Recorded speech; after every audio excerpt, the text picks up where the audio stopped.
दोस्तों, ये कहानी है मेरे गांव सोनपुर की, जो कि झारखंड में बसा है।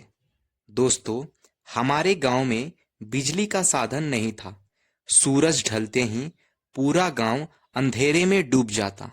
अगर किसी को कहीं जाना हो तो बिना टॉर्च के असंभव था। गांव के लोग सुबह जल्द ही उठ के घर का काम पूरा करते हैं, फिर खेतों की तरफ बढ़ते हैं। शाम होने से पहले ही वो अपने घर लौट जाते हैं ताकि अंधेरा ना हो जाए।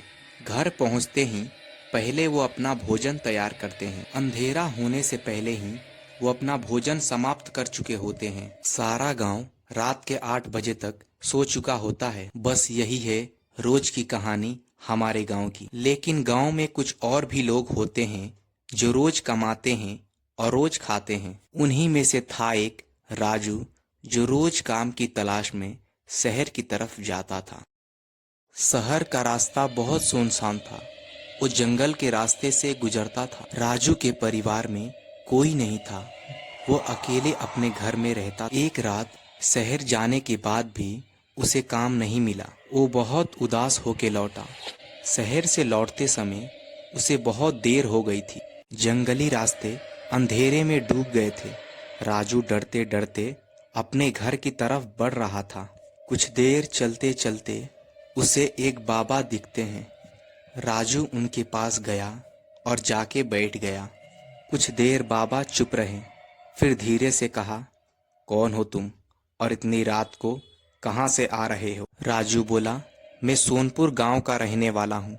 रोज काम की तलाश में शहर जाता हूँ, लेकिन आज कोई काम नहीं मिला और शहर से लौटते समय देर भी हो गई। बाबा बोले, क्या तुम किसी काम की तलाश में हो? जी हाँ, अगर कुछ काम मिल जाए तो अच्छा ही होगा। ठीक है, तुम सीधे इस अंधेरी रास्ते से निकल जाओ। कुछ देर चलने के बाद तुम्हें एक बड़ा सा पीपल का पेड़ दिखने को मिलेगा। वहाँ से दाएं मुड़ जाना। कुछ देर सीधा चलने के बाद एक छोटा सा तालाब आएगा। उसी तालाब में अपना पैर धो लेना। ठीक तालाब के पास तुम्हें एक घर दिखेगा। उसी घर में एक बूढ़ी औरत रहती है। तुम उसके पास जाना और कहना, आपको कोई काम वाला चाहिए था क्या? औरत ने बिना कुछ पूछे राजू को काम पर रख लिया। मेरे साथ आओ। राजू घर के अंदर गया। वो देखता है घर का हालात बहुत खराब है। ऐसा लगता है जैसे कोई घर में रहता ही ना हो। कई दिनों से घर को साफ ही नहीं किया गया हो। खिड़कियों पर लाल कपड़े टंगे थे। मैं जितने आगे जा रहा था, अंधेरा उतना ही घना होते जा रहा था। मैं घर के पीछे दरवाजे से निकला। मैंने देखा दूर दूर तक खेत ही खेत है। दरवाजे के पास एक छोटा सा शमशान था। बूढ़ी औरत ने कहा, मेरी बात ध्यान से सुनो। तुम्हारा काम रोज रात के 8 बजे शुरू होगा और 11 बजे खत्म होगा। इसी बीच तुम्हें 2 जमीन में गड्ढे खोदने हैं। दिन में तुम्हारा कोई काम नहीं है, बस रात के 3 घंटे ही है। राजू बोला, ठीक है, लेकिन मेरी रोजी रोटी कितनी होगी? औरत बोली, तुम जितना मांगोगे उससे 3 गुना ज़्यादा ही दूंगी। लेकिन याद रखना, अपने काम से काम रखना, रात में उठना नहीं। अगर नींद खुली तो अपने कमरे में ही रहना, बाहर मत निकलना।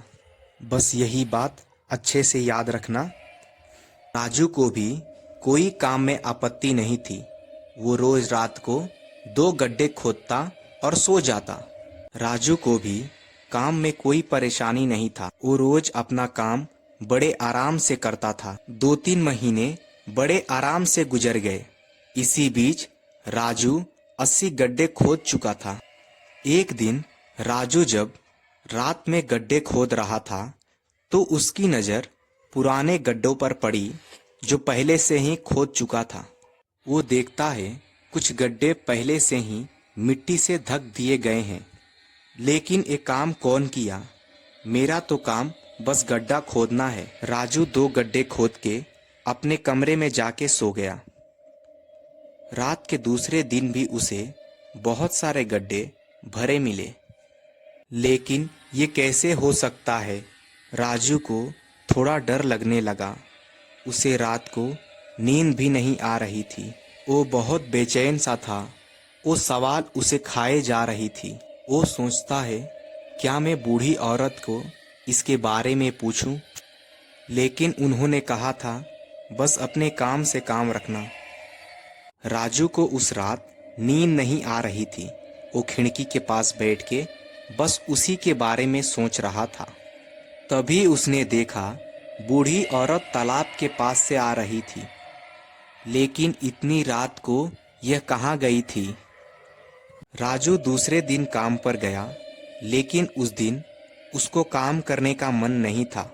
वो कैसे तैसे काम खत्म करता है और फिर घर जाके सो जाता है। लेकिन पहले की ही तरह उसे आज भी नींद नहीं आ रही थी। वो खिड़की के पास जाके बैठ गया, लेकिन अब वो हैरान हो गया, क्योंकि आज भी वो बूढ़ी औरत तालाब के पास से आ रही थी। लेकिन वह इतनी रात को जाती कहाँ पर है? अब राजू की बेचैनी बढ़ गई। यहाँ कुछ तो अजीब हो रहा है।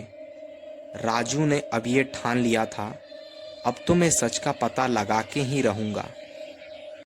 वो बूढ़ी औरत का पीछा करता है।